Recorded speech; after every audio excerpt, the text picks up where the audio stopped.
Oi, gente, Laila Melo e eu, Samuel Estraioto, chegamos para mais uma edição do Pode Falar, o primeiro podcast de política de Goiás, gravado aqui no estúdio da Sagres, em Aparecida de Goiânia. Chegamos, Laila, com a edição número 292 e vamos continuar na nossa saga dos planos de governo. Pois é, uma saga que está complexa, né, Samuel? Está complexa, mas nós estamos trazendo aí para o nosso telespectador, para o nosso ouvinte, o que de fato os prefeitáveis de Goiânia e Aparecida estão falando a respeito de 7 temas que a gente escolheu aqui para abordar para você e para te trazer um melhor esclarecimento desses temas, né? Samuel, quais são eles? Nós destacamos, então, as propostas dos candidatos a prefeito de Goiânia, de Aparecida, na área de gestão e desenvolvimento ambiental, contidas nos planos de governo dos candidatos a prefeito.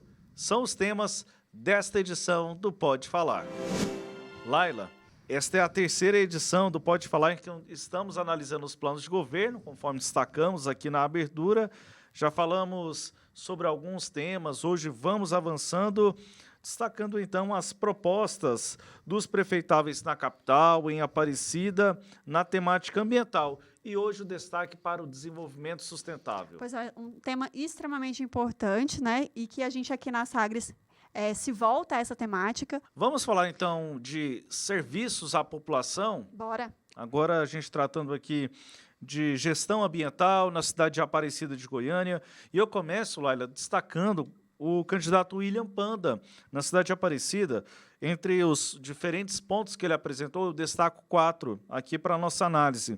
O programa Mobilidade Verde, em que ele incentiva a criação de ciclovias, carros elétricos, e transporte sustentável, os carros elétricos por meio de parceria com a empresa. Ele também defende a revitalização e a arborização urbana, a gestão, uma implementação distinta na gestão de resíduos sólidos e reciclagem, e a educação ambiental, com a criação de parques e a preservação da Serra das Areias, infelizmente atingida por fogo nessa semana. Pois é, e esse tema não tem como a gente não abordar, principalmente nessa semana, né, Samuel, que a gente respira um ar que a gente sente o cheiro da fumaça, né? A gente vê a fumaça, sente o cheiro, não tem como não falar de um tema tão importante. E a Serra das Areias é o símbolo disso, do meio ambiente, quando a gente pensa em Aparecida. Então, olhar para esse símbolo é muito, muito importante. É a preservação, de fato, da natureza na cidade, mas quando a gente pensa em meio ambiente, em gestão ambiental, a gente tem a mania de pensar que é só parque, né?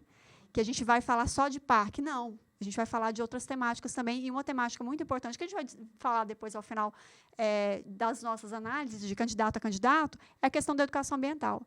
Não tem como hoje a gente falar de meio ambiente, de sustentabilidade, se a gente não fala de educação ambiental. E educação ambiental não é aprender só a fazer reciclagem, não é só a separação de lixo.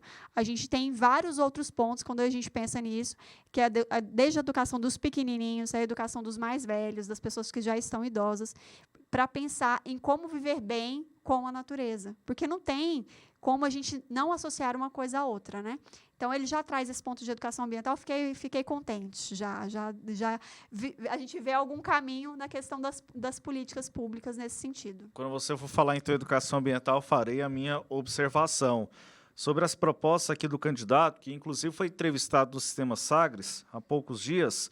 O candidato, ele traz aqui, eu vou fazer aqui um recorte de 2 pontos. Mas, primeiro, a questão de criação de parques. Você fez a observação, e eu concordo também, não é apenas isso, mas precisa disso. Lógico. Precisa, por exemplo, na Serra das Areias, que é uma área de proteção ambiental, precisa de o nome já fala, de uma proteção ambiental maior, mas também em outras áreas de Aparecida. Aparecida tem grandes vazios urbanos. Segundo dados de 2022 da Prefeitura de Aparecida, Aparecida de Goiânia tem 200 mil imóveis aproximadamente, e 40% deles estão desocupados, ou seja, temos grandes vazios urbanos, alguns acabam prejudicando áreas de proteção ambiental, porque há uma degradação, lixo, né, os resíduos sólidos destinados de uma forma indevida. Então, o candidato ele fala na criação de parques nesse sentido. E o aumento da reciclagem. Houve uma mudança na cultura de Aparecida de Goiânia no fim da década de 2000, com a extinção do lixão, com a adoção do aterro sanitário, mas o problema é que cooperativas não foram totalmente integradas neste processo. É o que o candidato ele defende entre diferentes pontos. Um ponto importante que ele fala dessa questão de parques é a questão da preservação do meio ambiente de locais que não estão preservando nesse momento. Por exemplo, ali no Jardim Marinês, aqui em Aparecida, aqui bem perto da sede da Sagres, a gente tem um lote muito grande que os moradores sabem que existe uma nascente, mas só os moradores sabem. E não há nenhum tipo de contenção, de preservação. Inclusive, dá para perceber que tem ocupação da área. Então, assim, olhar para essas nascentes que estão ali e espalhadas pela cidade, pensa o tamanho de Aparecida, quantas nascentes podem existir ali e elas estão desassistidas. E como é que a gente pensa em vida humana, Samuel, sem a gente pensar em água? A Prefeitura fez um levantamento recentemente de que, em Aparecida, há cerca de 300 nascentes, né? Então, essas nascentes, e boa parte delas comprometidas.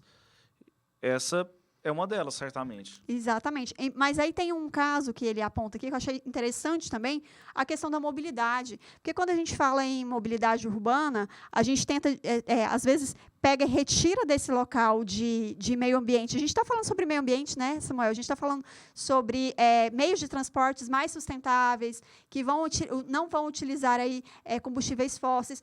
E aí a gente pensa em outras alternativas, né? Ciclovia é uma delas. E a gente sabe que, felizmente, o aumento de bicicletas, principalmente elétricas, tem ocorrido. Então, é preciso incentivar que as pessoas utilizem esses transportes. É óbvio que isso é um nicho, né, Samuel? Não dá para falar que a pessoa vai andar a cidade inteira de bicicleta, né, Samuel? Com certeza, precisa da integração com outros modais. 300 nascentes, aproximadamente 64% delas degradadas.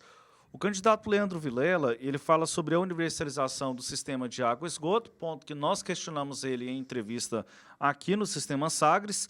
Também a ampliação da coleta seletiva e fortalecimento das cooperativas está no plano de governo, e nós também questionamos, assim como a contenção de alagamentos. Na cidade de Aparecida, isso foi um problema sério, é um problema sério, mas já foi pior com pontes, com bueiros indo embora. Aparecida, em alguns períodos atrás, chegou inclusive a decretar a situação de calamidade por conta justamente dessa situação, além da criação de parques lineares e revisão das zonas de preservação. São algumas propostas do candidato Leandro Vilela, do MDB. E o professor Alcides é um dos planos, nesse caso é o plano de Aparecida que a gente não tem, né, Samuel? Não temos, gostaríamos de ter para fazer essa prestação de serviço com você, de entendermos o que o candidato ele pensa sobre a gestão ambiental na cidade. Dos pontos destacados aqui pelo Leandro Vilela, nesse instante, o candidato ele fala bastante na parceria com o governo do Estado. E nós questionamos ele a respeito dessa parceria justamente para viabilizar o serviço de água e coleta de esgoto para depois fazer a pavimentação asfáltica, que é um problema sério em diferentes regiões de Aparecida. Então, o candidato ele argumenta, por isso essa proposta no plano de governo dele, que ao ter essa parceria com o governo do Estado, né, por ter aí a indicação, a parceria de Ronaldo Caiado, pode vir a viabilizar mesmo essa questão da universalização, que é muito séria. Aparecida não tem água suficiente. Aparecida depende da água de Goiânia, depende do reservatório do João Leite, e o Linhão ainda não foi totalmente construído. O Linhão que sai lá da região norte de Goiânia até Aparecida não foi totalmente concluído. E quando a gente fala em água e esgoto, a gente está falando sobre outras questões, além de meio ambiente. A gente está falando sobre dignidade, né? Acesso a itens básicos, né? E partindo, então, podemos ir para Goiânia? Podemos. Então, vamos para Goiânia. A candidata do PT, Adriana Corse, ela fala sobre o Plano Municipal de Gestão Ambiental, a revitalização de parques e de unidades de conservação, o saneamento e gestão de resíduos e o combate às mudanças climáticas foram alguns pontos apresentados pela candidata do Partido dos Trabalhadores. Pois é, esse ponto de mudanças climáticas me inquietou. O que a gente está falando em mudanças climáticas e como você combate isso? Eu acho que a gente cai naquele ponto de, eu vou falar que eu vou fazer. Mas vai fazer como? O que você está direcionando, de fato, no seu plano de intenções, né, Samuel? Porque, vou mudar, vou fazer a minha atenção vai ser voltada para isso. Mas de que forma? E aqui em Goiânia, quando a gente fala em mudança climática, a gente fala de outras ações do que a gente falaria, por exemplo, no Rio Grande do Sul. Como que a gente tem essa base e como caminhar nesse sentido, Samuel? Eu fiquei inquieta nesse sentido. Eu tenho sido assim, até o nosso telespectador, nosso ouvinte aqui, me perdoe pela insistência em um tema que eu tenho falado constantemente, não só aqui no Pode Falar, mas também nas entrevistas com os candidatos. O plano diretor. Para cidades acima de 20 mil habitantes, tudo parte do plano diretor. E aí, a partir dele, você tem leis complementares, você tem instrumentos que podem, inclusive, colaborar para a gestão ambiental, entre elas as mudanças climáticas. Por exemplo, como você pensa no crescimento da cidade, no desenvolvimento da cidade, mas priorizando o veículo individual e não priorizando, por exemplo, o transporte coletivo. Porque aí, se você prioriza o transporte coletivo, em tese, você retira veículos das ruas, das avenidas, diminui a poluição. Estou dando um exemplo apenas, mas isso é uma política ampliada. Por isso que eu insisto bastante com o plano diretor, pois ele vai falar do desenvolvimento econômico, e aí como a gente vai pensar no grau de incomodidade, no grau, na poluição mesmo ambiental provocada, aí pelas fábricas, né, que estão instaladas aqui na cidade. E aí também a gente pensa em escoamento de água. Como a gente pode melhorar esse escoamento, evitar alagamentos, se a gente tem uma cidade que é totalmente asfaltada e com calçadas todas de cimento que não permitem que a água desça para o solo, né, Samuel? Então, são questões que a gente não vê sendo abordadas. Vamos falar de mudança climática, mas a gente está falando em que sentido? Em que aspecto, né? Interessante uma análise que o nosso companheiro aqui de bancada do Pode Falar, o Rubens Salomão, faz. E aí o convite para você acompanhar com ele o Agir Sustentável. O Rubens fez um estudo um pouco mais aprofundado em uma das edições do Agir, em que fala do conceito de cidade esponja. Nesse conceito de cidade esponja, aborda-se uma questão que é o plano de drenagem. O Rubens conversa com o professor Kleber Formiga, que é da Universidade Federal de Goiás, que é um dos responsáveis pela elaboração. Na elaboração desse plano, eles pensam do ponto de vista de engenharia, né? de obras, de intervenções, mas ainda não há uma perspectiva, por exemplo, de, isso que você falou, material. Qual o material que vai ser usado para diminuir o escoamento, né? Para absorver? Quais bacias de contenção vão ser colocadas, quantas, em quais locais, em prédios? Isso aí o plano ele não detalha. Então, é uma questão que a cidade também precisa pensar. E aí a gente está falando nas questões de alagamento, né? Isso aqui também vale para os outros candidatos. Quando a gente fala, por exemplo, incentivo para que as casas das pessoas, os condomínios, eles tenham áreas que não sejam asfaltadas, que não sejam pavimentadas, para que a água desça e a gente evite alagamento, né, Samuel? Então, esse é um dos pontos. Mas e aí a gente tem outras mudanças climáticas, como essa questão das fumaças que a gente está vivendo nesse momento aqui em Goiânia. As queimadas, eu considero, e aí os candidatos, eu não vi isso nos seus planos de governo, há um instrumento público, e aí todos aqui falam sobre proteção de áreas verdes.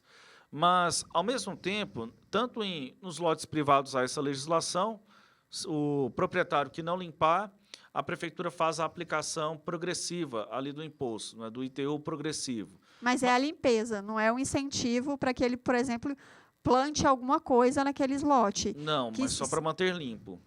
É só para não ter dengue. E aí eu deixo, né, o mato crescer no meu lote. A prefeitura vai, notifica, multa, limpa e faz a cobrança no meu carnê. Mas, ao mesmo tempo, essa política pública, o valor que é cobrado, eu entendo que você acaba desestimulando uma edificação, incentivando a especulação imobiliária, a manutenção de vazios urbanos, além disso que você falou, por que não plantar uma grama naquele local? Né, para evitar o mato, para evitar, enfim, diferentes situações até de segurança pública, entre uma série de questões. Então, aqui os candidatos, eu já vou passando aqui para o próximo, Fred Rodrigues, perdão, ele fala sobre a proteção de áreas verdes. Todos os candidatos falam proteção de área verde, como se... e aqui, estou até de verde, inclusive. Não estou falando que isso não é importante, a proteção ambiental. Não, a proteção das áreas verdes é fundamental, mas não é só isso. O candidato fala do incentivo à reciclagem e energia limpa, o controle de enchentes e alagamentos, nós já abordamos aqui, e o monitoramento ambiental. Monitoramento ambiental, há duas pequenas estações, uma perto do Teatro Rio Vermelho e outra próxima ao Terminal Isidória. São estações do Estado, mas aí o município também poderia entrar, né, com esse monitoramento, auxiliar nessas questões.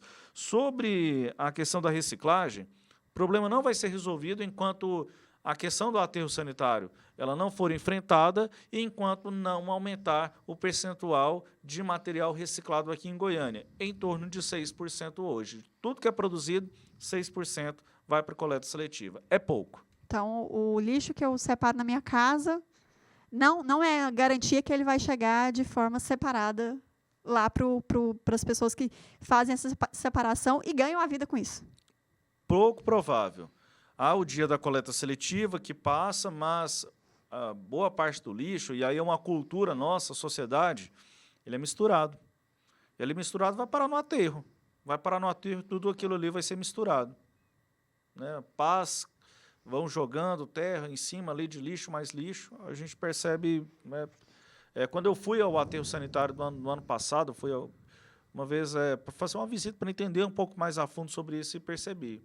Então, se o trabalho não começar com a educação ambiental, aí o Fred, não vamos avançar. Ele chega a falar aqui, nesse ponto de incentivo à reciclagem e energia, que inclui, do programa dele, educação ambiental nas escolas, que é um item muito importante, mas a gente não está falando só sobre reciclagem, né, Samuel? A gente está falando sobre outras questões também, sobre as pessoas aprenderem a viver em conjunto com o meio ambiente. E aí não é só separar lixo, é cuidar, o uso consciente da água também está dentro desse processo, o consumo consciente de tudo, de roupa, de tudo, de embalagem de alimento que você chega na sua casa e já joga fora. Então, a educação ambiental ela é extremamente importante quando a gente fala em gestão ambiental. É preciso começar cedo a explicar, lógico, com a forma adequada, com a linguagem adequada, para que as crianças e adolescentes vão se acostumando a fazer certos questionamentos. Vou ali na padaria, dá para ir a pé e não pegar o carro e ali queimar um combustível fóssil? Beleza. Isso também também educação ambiental. Mas é uma série de questões que a gente tem que pensar logo cedo. O comentário que eu queria fazer sobre isso, quando você referiu inicialmente, é o seguinte: às vezes a gente pensa nas caixinhas, a educação lá na escola, a vida prática é outra coisa. E não, uma coisa precisa estar associada à outra. Então, programas de educação ambiental, mas que tenham um reflexo na vida prática das pessoas. É o que eu penso quando se fala em educação ambiental. Então, ali, vamos pegar um exemplo? Vai fazer uma compra e aí tem aquele tanto de sacolinha lá. Será que não daria para pegar uma reciclável? Aquelas sacolas grandes que você deixa ali no carro, né? Para ir lá fazer a compra, sem precisar levar aquele tanto de sacolinha para casa e, enfim, juntar lixo. São pequenas ações. Vai comprar algum item que é pequenininho na farmácia. Você vai comprar um negocinho pequenininho. Você precisa pegar uma sacola para levar? Será que não dá para colocar no bolso ou na bolsa? São pequenas ações que a gente vai se acostumando a fazer. O candidato Matheus Ribeiro, do PSDB, ele fala sobre a educação ambiental. Ele também destaca o reflorestamento urbano e recuperação de cursos d'água, as piscinas de contenção, que eu me referia há pouco, isso é importante para justamente frear a velocidade da água no período de chuvas, período mais intenso, e essa água ela ser utilizada para outra finalidade a posterior. A gestão coletiva de parques e praças. E aí, já avançando para o professor Pantaleão, ele fala do Partido Unidade Popular, Pantaleão ele fala sobre a preservação e revitalização de áreas verdes, isso aí é o senso comum de todos os candidatos. O transporte sustentável, também já falamos aqui nesse programa sobre a sustentabilidade, o uso de bicicletas, a revisão do plano diretor, né, que eu enfatizei bastante, lembrando que a lei do plano diretor, a atualização é a cada 10 anos, com revisões. A revisão, perdão, é a cada 10 anos, com atualizações a cada 2 anos, e após a última revisão, a atualização ainda não foi feita, né, pela atual gestão. A agricultura urbana, como forma de sustentabilidade, e aí são programas principalmente voltados à alimentação que o candidato defende. O candidato à reeleição, Rogério Cruz, ele defende programa de reciclagem e compostagem, o fortalecimento da infraestrutura verde, a política de resiliência climática e a gestão integrada de resíduos sólidos. O prefeito aqui, eu queria fazer uma observação. Diga. Ele defende a criação de um novo aterro sanitário e a implementação de sistemas mais eficientes de gestão de resíduos sólidos, incluindo a modernização dos métodos de coleta e reciclagem. Eu quis ler todo esse ponto pelo seguinte: o prefeito, apesar de fazer essa proposta, ela não se mostra execuível neste aspecto, e aí porque a ênfase especificamente no prefeito, porque ele está na máquina, é o candidato à reeleição. Porque quando foi enviada a lei do plano diretor, essa lei do plano diretor não foi destinada uma nova área para aterro sanitário. Então, Goiânia só tem um aterro sanitário e com duração, uma vida útil prevista de 15 anos aproximadamente. E aí, vai acabar esse prazo e significa que o Goiânia não vai ter mais aterro sanitário? A vida útil dele é de 15 anos e não tem uma previsão para que outro espaço seja destinado. Se nada for feito, aí vai ter que pegar uma área privada em outra cidade. Enfim, é um problema sério. E avançando aqui, para finalizarmos a edição de hoje, o candidato Sandro Mabel, do União Brasil, ele fala de reurbanização sustentável, uso eficiente dos recursos naturais, mas sem apontar também muitos detalhes. Da mesma forma, o incentivo à energia solar, a proteção dos recursos hídricos e a parcerias com iniciativas privadas, voltadas principalmente para esse campo da educação ambiental. Agora, a proteção dos recursos hídricos, eu não vi os candidatos falando, eu não me lembro qual deles, nesse momento, apenas um ou dois que eu vi falando sobre o programa Macambira Anicuns. Explica para a gente o que é o programa, Samuel. É um programa que foi desenvolvido em 2003, ainda na gestão do ex-prefeito Pedro Wilson. Ele foi viabilizado principalmente na gestão do prefeito Paulo Garcia. 30% desse parque ele foi construído, ainda resta 70%, e é para a preservação de uma das principais bacias aqui da cidade. Então, quando se fala de recuperação hídrica aqui na cidade, tem que avançar no Macambira Anicuns. Então, você já tem o Parque da Vizinhança, o próprio Parque Macambira, na cabeceira lá do Macambira Anicuns, mas descendo o curso, na parte oposta, nós temos um Ribeirão Anicuns bastante degradado e que, quando chega no meia-ponte, a vida está muito comprometida. E, por fim, o candidato Vanderlan Cardoso também fala da preservação dos recursos hídricos, a despoluição do rio Meia-Ponte, a preservação do João Leite, fala também sobre urbanização sustentável e arborização, com incentivo, fala aqui, para incrementar a arborização na área verde, o incentivo ao turismo ambiental e a infraestrutura verde, corredores ecológicos e áreas de lazer e sustentável. O Macambira Anicuns seria um corredor ecológico, por exemplo. E aí, balanço geral das propostas Goiânia Aparecida? Genérica. Um balanço assim, se a gente for resumir em uma palavra, infelizmente, uma proposta, porque assim, o verde é bonito, o desenvolvimento sustentável, mas a gente precisa, eu trouxe bastante aqui o plano diretor para exemplificar, que não basta você apenas apontar uma política pública, você tem que associar com um instrumento de legislação, com orçamento, para que isso resulte em benefícios para a população. Então, nós destacamos aqui nesta edição do Pode Falar, falamos bastante sobre a gestão ambiental. Na próxima semana voltamos, Laila e eu, com a presença também do Rubens Salomão, para discutir mais outros aspectos nas nossas 7 editorias macro ligadas à Agenda 2030.